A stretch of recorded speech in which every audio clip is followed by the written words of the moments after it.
안녕하세요. 오늘 청취자님과 함께 살펴볼 자료는요. 대한민국의 노인 고용 현실에 대한 보고서 두 편입니다. 네, 안녕하세요. 아마 한국 노인분들 OECD에서 가장 열심히 일하신다 이런 헤드라인 들어보셨을 거예요. 네, 뉴스에서 자주 봤죠. 2023년 기준으로 보면요. 65세 이상 고용률이 무려 37.3%나 됩니다. OECD 평균이 한 14, 15% 정도니까 거의 3배죠. 네, 엄청 높은 수치입니다. 근데 이 놀라운 숫자 뒤에는 음, 우리가 좀 주목해야 할 또 다른 이야기가 숨어 있다는 거죠. 맞습니다. 오늘 저희가 이 자료들을 통해서 그 이면의 의미를 좀 깊이 파고들어 볼까 합니다. 무엇이 중요하고 또 왜 이것이 청취자님의 이야기가 될 수도 있는지 한번 같이 알아보시죠. 네, 아주 흥미로운 주제입니다.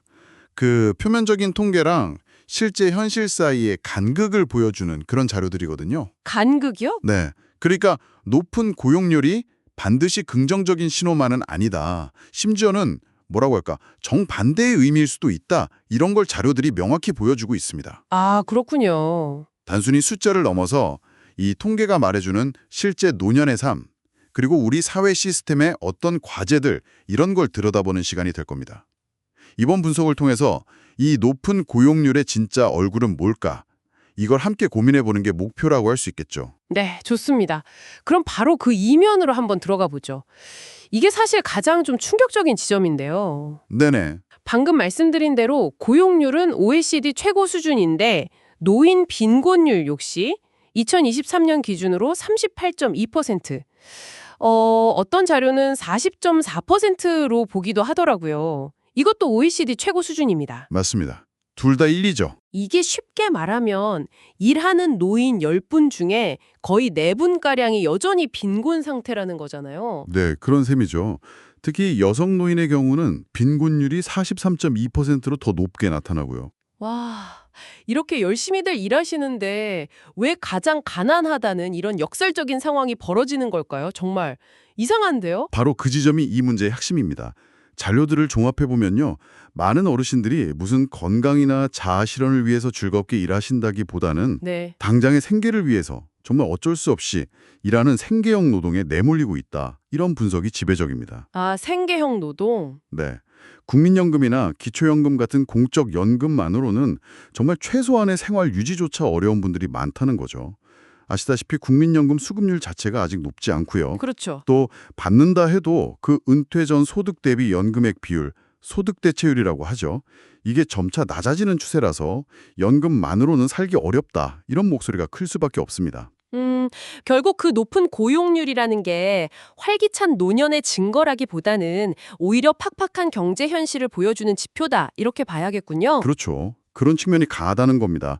이 38.2%라는 숫자는 그냥 통계가 아니라 평생 일하고도 기본적인 생활조차 보장받기 어려운 우리 주변의 현실일 수 있다는 거죠. 정말 안타까운 현실이네요. 어쩔 수 없이 일해야 하는 상황이라면 그래도 어떤 일을 하시는지 그 일자리의 질도 중요할 텐데요. 자료에는 주로 어떤 종류의 일자리가 많다고 나오나요? 혹시 그간의 경험이나 경력을 잘 살릴 수 있는 그런 일자리인가요? 그게 좀 안타까운 부분인데요. 자료들은 그렇지 않다고 말합니다. 아, 역시. 네, 그렇다고 봐야겠죠. 저임금에다가 고용 안정성도 낮은 일자리가 많다는 의미입니다. 그리고 지금 정부에서 시행하는 노인 일자리 사업 있잖아요. 네, 공공형 일자리 같은 거요? 네, 그런 것들도 보면 사회공헌형이나 공익활동 위주가 많아서 이게 충분한 소득 보장하고는 좀 거리가 멀다. 이런 지적들이 꾸준히 있습니다. 그럼 다른 복지 제도는 어떤가요? 기초연금이나 장기요양보험 같은 것들도 있잖아요. 네, 물론 있습니다.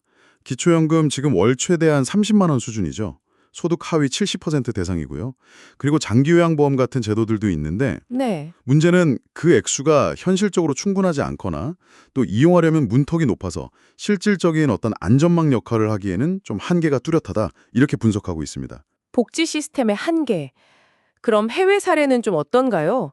이런 생계형 노동 문제를 우리보다 좀 잘 관리하고 있는 그런 나라들의 예시가 자료에 나와 있나요? 우리랑 근본적으로 뭐가 다른지 좀 궁금하네요. 네, 비교 사례가 제시되어 있습니다. 예를 들어서 일본 같은 경우 우리랑 비슷하게 고령층 고용률이 높은 편이거든요. 한 한 25% 정도 됩니다. 아, 일본도 높군요. 네, 그런데 거기는 정년 연장이라던가 아니면 계속 고용 제도 같은 걸 통해서 상대적으로 좀 안정적인 일자리를 유지하도록 노력하는 모습이 보입니다. 아, 안정성이 다르군요. 그렇죠. 반면에 스웨덴 같은 북유럽 국가들은 아예 좀 다릅니다. 거기는 워낙 공적연금 시스템이 탄탄하니까 노후 소득이 어느 정도 보장이 되는 편이죠. 네. 그러니까 굳이 생계를 위해서 막 일할 필요성이 적으니까 고용률 자체가 낮게 나타나는 거고요. 우리는 고용률은 높은데 일자리 질은 좀 낮고 연금의 소득 보장 기능도 약하고 이런 특징이 딱 드러나는 거네요. 네, 맞습니다. 그게 우리의 현주소라고 할 수 있겠죠. 그래서 보고서들이 해결 방향으로 크게 두 가지 축을 제시합니다. 두 가지요? 네, 하나는 일자리의 질 개선입니다. 뭐 정년 연장이나 폐지를 검토한다든지 노인 친화적인 직무를 개발한다든지 직업 훈련을 강화한다든지 하는 것들이죠. 네, 일자리 질. 그리고 다른 하나는 사회 안전망 강화입니다. 기초연금을 인상하고 대상을 확대하거나 국민연금 개혁 논의를 진전시키거나 장기요양보험 접근성을 높이는 등의 방안이죠. 일자리 질 개선과 사회 안전망 강화. 그런데 이 두 가지가 때로는 좀 충돌할 수도 있을 것 같은데요. 예를 들어 기업 입장에서는 정년 연장이 부담스러울 수 있고 정부는 복지 확대에 재정 부담을 느낄 거고요. 정확히 보셨습니다. 거기서 이제 흥미로운 지점이 나오는 건데요. 이 두 가지 해결책, 그러니까 양질의 일자리와 튼튼한 복지가 때로는 상충하는 것처럼 보일 수 있다는 거죠. 네. 결국 이 두 가지를 동시에 균형 있게 추진할 수 있는 사회적 합의를 만들고 또 지속 가능한 모델을 찾는 것. 이게 우리 사회의 큰 숙제라고 할 수 있습니다. 그렇군요. 정리를 좀 해보면 한국 노인들의 높은 고용률이 마냥 활기찬 노년의 상징이라기보다는 어쩌면 좀 빈약한 사회 안전망 아래에서 생계를 이어가기 위한 그런 필사적인 노력의 결과일 수 있다. 이런 말씀이시군요. 네, 그런 해석이 가능하죠. 바퀴가 정말 함께 잘 굴러가야 한다는 점을 다시 한번 생각하게 되네요. 정확합니다. 오늘 저희가 살펴본 자료들은 우리 사회가 더 이상 외면할 수 없는 아주 중요한 질문을 던지고 있습니다. 높은 고용률과 높은 빈곤율이라는 이 불편한 동거, 이걸 어떻게 끝낼 것인가 하는 문제죠. 네. 그래서 마지막으로 청취자님께 이런 질문을 한번 던져보고 싶습니다. 우리 사회가 고령층이 어쩔 수 없이 생계를 위해 일하는 사회에서 원한다면 건강하게 사회에 기여하면서 또 만족스럽게 일할 수 있는 그런 사회로 나아가기 위해서요. 지금 청취자님 개인은 무엇을 준비하고 또 우리 사회 전체는 어떤 변화를 만들어가야 할까요? 네, 정말 중요한 질문이네요. 한 번쯤 깊이 생각해 보실 만한 문제라고 생각합니다.